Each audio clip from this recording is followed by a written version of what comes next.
Hello, everybody. Sunday Elijah here. I'm back to you with our lesson and our teaching, the series that I'm doing now about Black African people. Are Black African people cursed? Well, that's what we're examining today. No, they are not cursed. Blacks built one of the greatest civilizations and one of the greatest empires in Europe. And many of you will find it difficult to believe, but yesterday, if you watch what we discussed, you will see the way I'm developing the topic further. So let's go and see the topic of today, which is Black Spain was a cultural center of Europe. So there was a time that black people mainly were ruling over Spain, and that they used to be called Moors or Mauritanians. If you know the Mauritanians, if you go to the map, you see Mauritania. There are black people there. It's an African country up till now. And the people who ruled over Europe were those same Mauritanians. They called them Moors. They were black people, so that's why I called it Black Spain was a cultural center of Europe. So let's assume that we know that the Moors ruled over Spain. Were they the cultural center of Europe? Okay, they were the most developed part of Europe. And you don't need to believe me. I wrote this book, How Africans Brought Civilization to Europe. It's full of researches, and my teaching today is going to be based on pure research. I'm just going to read. I'm not going to, there is nothing from me to say, just going to read to you the history, that things that are documented in history and things that cannot be denied by anybody. The only accent that I'm doing is to pay the attention to the fact that these people are black people. Okay, so Black Spain was a cultural center of Europe, and the blacks we are talking about are the Mauritanians, the Moors. So this teaching is an antidote and a vaccine for racism that we have to inject into the veins of the global community and people of every country. So the Moors, who are the Mauritanians or the blacks, introduced silk industry. Just for you to know that they were the most progressive, they were the most culturally advanced people of Europe that time. So they introduced silk industry in Spain and all of Europe at that point. There was nothing like that in the rest of Europe too. In agriculture, they introduced cultivation of rice, sugar cane. They started it in Europe. Cultivation of rice, sugar cane, that's ginger, cotton, lemon, and strawberries. People who are looking like this, just like me and you. The handbook on agriculture, written in the 12th century by Ibn al-Awam, was still being published even in 1802 for training of Spanish farmers. Ibn Khaldun wrote on the economy, and his works are still relevant today. Now, of course, when these Moors were there, the Mauritanians, there were Arabs among them, so because they were Muslims.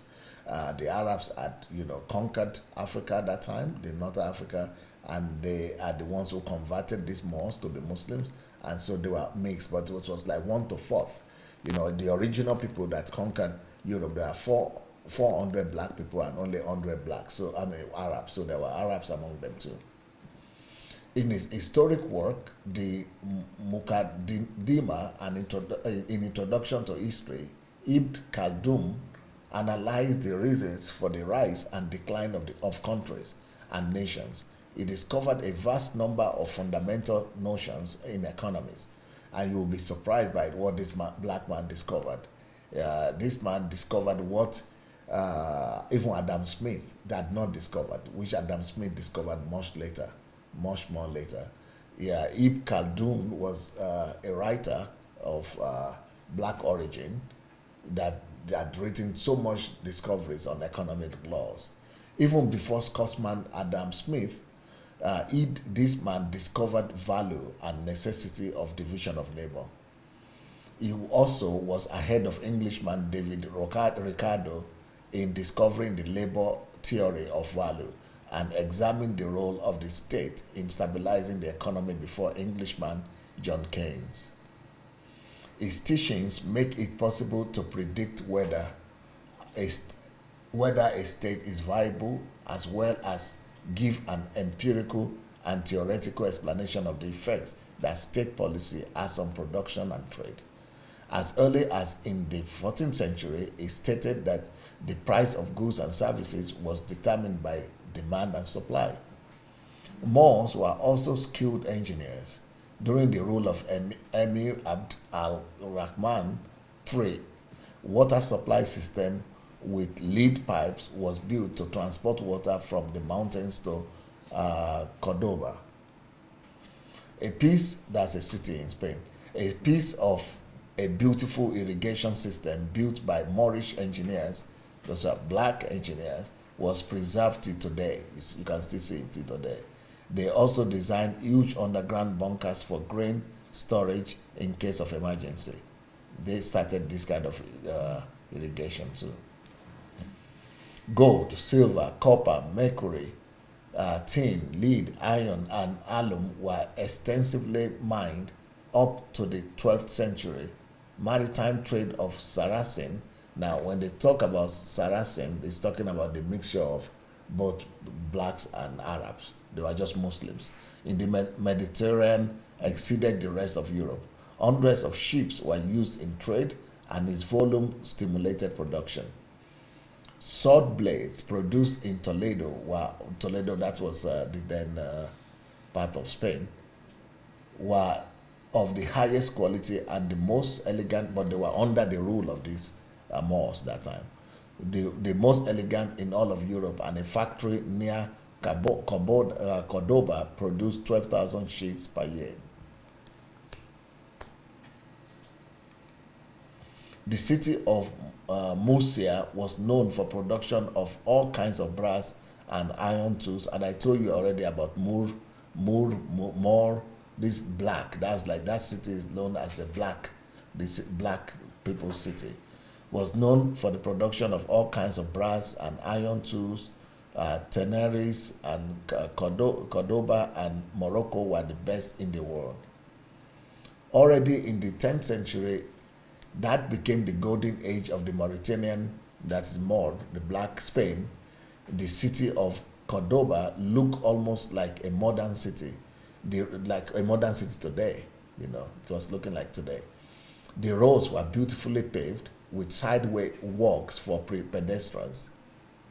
At night, it was possible to walk 10 kilometers under the light of lanterns, like street lights, along a continuous series of houses on both sides of the road, and this existed hundreds of years before the first paved road appeared in Paris and the first street lantern in London. So this was there before, even it's hundreds of years before street lights and paved road appeared in Paris and London. So they had paved roads, they had street lights hundreds of years before it appeared anywhere else. The population of the city was 1 million inhabitants, which exceeded the population of Germany, France, England, and Italy, while the rest of Europe did not have a city with more than 30,000 inhabitants. So Europe was backward that time, and these black people were building, modern cities. The city had 200,000 houses, 800 public schools, many colleges and universities, 10,000 wealthy palaces surrounded by beautiful gardens, not to mention the royal palaces. In Córdoba, there were 5,000 mills, like companies, factories, while in the rest of Europe there were none. There were 900 public baths, not counting countless private ones, while in the rest of Europe they were considered extremely odd and was not tolerated.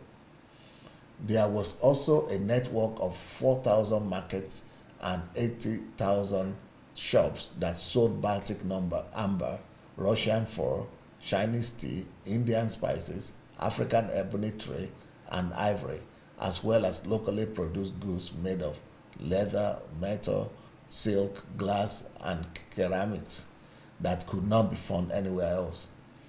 Mauritanians and Moor, like black land, Mauritanians, Mauritanian cities of Toledo, Seville, because the Moors were ruling over those cities, And Granada were worthy competitors of Córdoba, which was the most developed area at that time.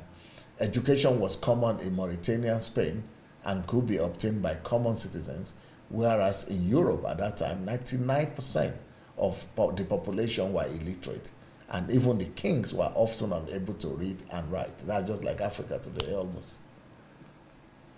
Moorish rulers lived in luxurious palaces, and monarchs of Germany, France, and England lived in large constructions similar to barns, without windows and chimneys, with a single hole in the roof for the release of smoke. So they were backward at that time. In the middle of the 10th century, that's why the black people were able to, the Mauritanians and the Moors were able to conquer Europe, because they were backward. A small group of Germans accompanied a monk to a palace reception of Abd al-Rahman III, Caliph of Córdoba. The monk delivered a letter to Caliph from Otto the Great, Emperor of the Holy Roman Empire. The German travelers could not believe their eyes when they saw the splendor of Córdoba and a picturesque beauty of its outskirts and the province of Andalusia. They probably thought they had been bewitched and moved to some dreamland by magic. The road to Caliph's residence was fitted with incredible engineering technologies, equivalent of which appeared only in our time, because they could direct water flows, lakes, waterfalls, and luxurious fountains had been created along the road, just like this. You know, even this is not in every place you find them today. Like this. This was the palace that he was living in. Medina Azahara Palace of that time was estimated at 120 million and was declared a Spanish National Cultural Monument in 1923. The city of Almeria was a thriving seaport with a shipbuilding plant. All Europeans went there to trade, and as a result, so many duties were collected there that no other port could boast of. There were silk factories specializing in production of damask fabrics, brocade, and fabrics with gold and silver patterns. Thousands of artisans were involved in every direction of this large-scale skill production. The city was also characterized by the quality of glass and ceramics produced in its factories, and was notable for excellent metal products. Yeah, if you go to my book, you will see the references to all these things. So if you go to my book, How Africans Brought Civilization to Europe, you will see the references. So this is actually from my book that I'm reading now. Caliphs in the Arab Mauritanian world created enormous libraries, and intellectual life was blooming. The Caliph of Córdoba, al-Hakam II, collected books from around the world in his palace, comprising 400 to 600,000 carefully structured volumes. He built 27 new schools for the poor, and at least at that time, girls could also attend school, and many women thrive in the fields of literature, art, education, medicine, and law. It is noteworthy that in Mauritanian schools, geography was taught with the help of globes long before Magellan's journey around the world in 1519. In the 10th and 11th century, while the whole of Europe, apart from Mauritanian Spain, had barely one public library and a couple of decent universities, Spain itself had more than 70 public libraries and 17 universities. Astronomy, chemistry, physics, mathematics, geometry, philology, geography reached the highest level in the world. Scientists and people of art joined special associations in an effort to learn. There were regular congresses in all branches of science where the latest achievements of various researches were discussed and announced. All European rulers sent expensive gifts to Mauritanian monarch Abd al-Rahman III in order to be favored in his eyes. Even kings of Rome, Constantinople, Germany, Slovenia, and other distant countries sent to him their ambassadors to petition for peace and truce, agreeing to any condition he might call. During his rule, Europeans were introduced to production of cotton. Moors also gave start to the craft of putting pictures on clothes by mallet. British archaeologist Stanley Lane Poole tells us that students from France, Germany, and England came to Mauritanian cities to drink from the fountain of knowledge that could only be found there. It was impossible to study in medieval Europe without knowing Arabic. Muslims, Christians, and Jews lived together in harmony during the golden age of Mauritanian Spain. Now, why Arabic? Because that was the language of Islam and Quran, because they were Muslims at this point, like I explained yesterday. A separate architecture direction was formed called the Mauritanian architecture. For example, Alhambra Palace Complex, like this one here, built by Moors, is now on the list of World Heritage Sites. Starting from the second third of the 19th century, Alhambra began to attract European and American Romance writers and artists in particular. It had a strong impression on Washington Irving, who lived in Spain in 1829 to 1832, as well as on George Noel Gordon Byron, Francois René de Chateaubriand, Victor Hugo, Edward Bulwer Lytton, and others. The Mauritanian style was vividly manifested later in the architecture of the European synagogues. I would also like to point out that such European scientists as Roger Bacon, an English philosopher and naturalist, Johann Kepler, a German mathematician, astronomer, mechanic, optician, and pioneer of the laws of planetary movement, all of them they went there to learn. Nicolaus Copernicus, a Polish astronomer, mathematician, mechanic, economist, and author of the heliocentric system of the world, which set the beginning for the first scientific revolution, and many more others received their scientific knowledge from the works of black people, Arabs, and Berbers. They were all together at that time. In the Middle Age, Europeans received their knowledge in medicine also from the same sources. Pressure from the Christian forces on the Iberian Peninsula grew, and in 1492, Granada, the last stronghold of Moors, was taken by soldiers of King Ferdinand and Queen Isabella. Yeah. Moors were forced out of Spain. About 3.5 million Moors were forced out of Spain territories between 1492 and 1610. About 1 million Moors settled in France. Part of them went to Holland. It is curious that according to Dutch legends, a black Moor with curly hair called Black Pet was an assistant to Santa Claus, and on St. Nicholas Day delivered gifts through chimneys. A number of Moors served at Scottish King's Court, notably in 1507, King James IV, the first king of the Renaissance era in Scotland, dressed as a black knight to participate in the royal court night tournament to win a kiss of a black lady, because it was the order of the day. It was normal for them that time to see black people ruling everywhere. In 1596, Queen Elizabeth wrote to the leaders of major cities in the United Kingdom that there were too many Moors in England and that they should be expelled. So those are the blacks who were expelled from England. For centuries, Mauritanian Spain was the center of civilization, the epicenter of development of art and science. No country in Europe at that time could achieve the level of culture that was flourishing in Spain. Thus, we were able to see that the civilization developed by black people, in particular native Africans, in its development exceeded the rest of Europe. This empire was the cultural and educational center of Europe. It took white Europeans a long time to reach the level of civilization that already existed in Mauritanian Spain at that time. Can you believe it? So blacks are not caused at all. Well, so, you know, spread the word. Please, let's share this message.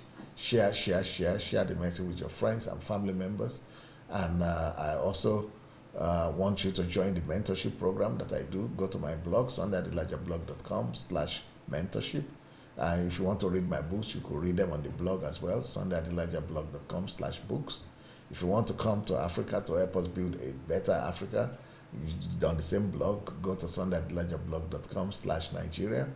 If you want to come here for some training, we do what we call history makers training. Come and join us by going to the same blog, sundayadelajahblog.com/HMT. So we'll show you a video that will also further solidify some of these things that I've spoken about today, and then we'll come back to you tomorrow. Peace.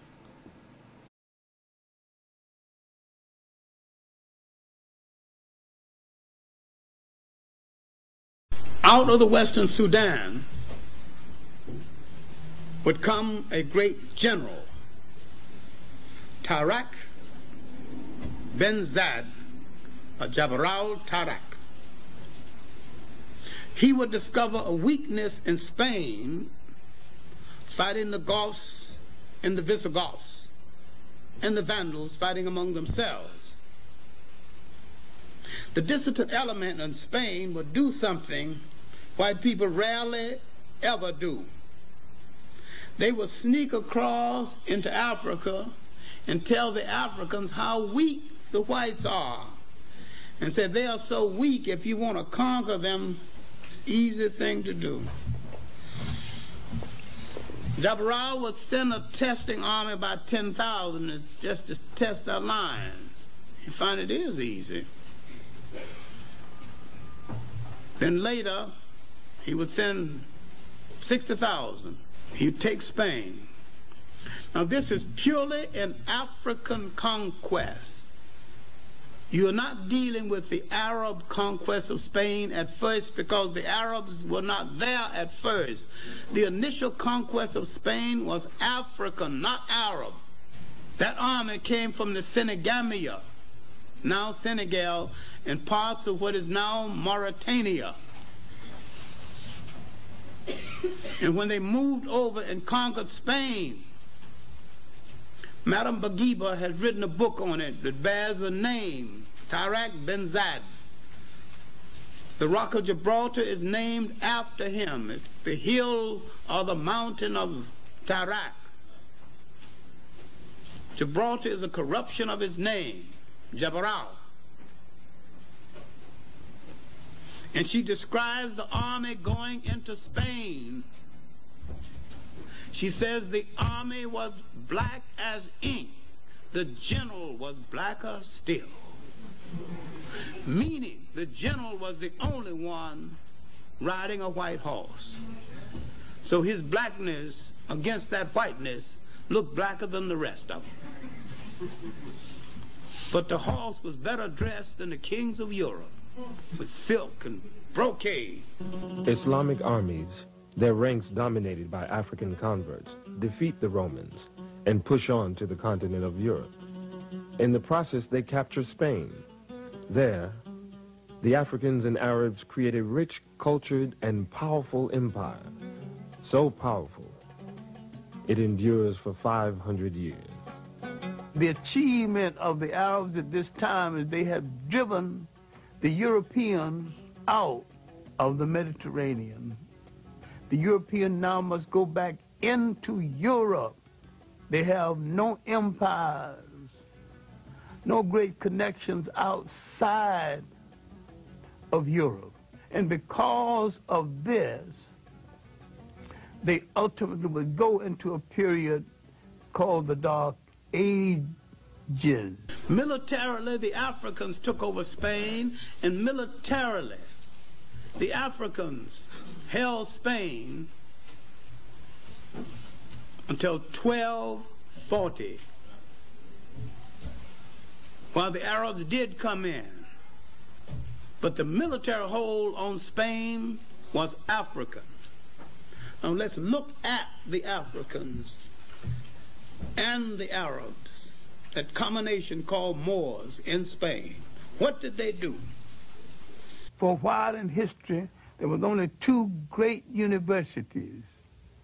The University of St. Corey at Timbuktu and the University of Salamanca in Spain. And the African was solely in charge of the one at St. Corey and part in charge of the one at Salamanca. They built public schools. They built public baths. They gave Spain the greatest civilization it has known before or since. They built a great university, Salamanca. They translated the great works of the masters of Europe, including a lot of works they had stolen from Africa. Europe had forgotten its own masters. The Africans translated it. But their performance and the partnership between the Africans and the Arabs and the Berbers in Spain was a long and beneficial partnership and a fine moment in their history and in world history. The African and the Arab and Islam had united and held Europe at bay for almost 1,000 years. It's showtime! Hurry, hurry, step right up! Introducing the star of our show! His name is Moors.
remember that history isn't the way the corporate controlled media made it look like. Read between the lines and free your mind. Revolution is the birth of equality and the antithesis to oppression.